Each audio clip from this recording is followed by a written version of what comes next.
শহীদ শরীফ উসমানকেও দুনিয়া থেকে বিদায় করা হয়েছে। কথা বলেন ঠিক কিনা? শহীদ শরীফ উসমান তাকেও দুনিয়া থেকে বিদায় করেছে। শহীদ নিঃসন্দেহে তার ঈমান ছিল, একই সঙ্গে ঈমানের ভালোবাসা, ঈমানের প্রতি মহব্বত, আর রাষ্ট্রের প্রতি, মাতৃভূমির প্রতি মহব্বত।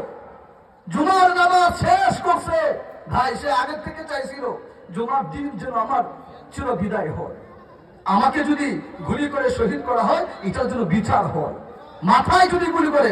বিস্তারিত লম্বা হয়ে যাবে।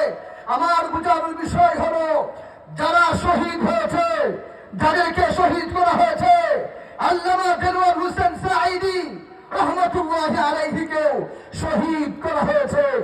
যারা শহীদ করছেন বাংলার জমিনে, তাদের বিচার হতেই হবে।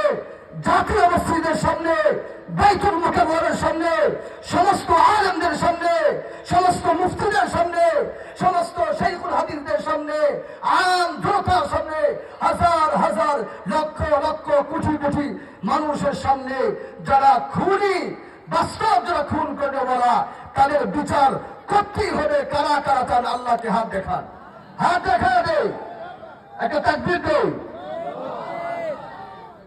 নারা তাকবীর, নারা তাকবীর।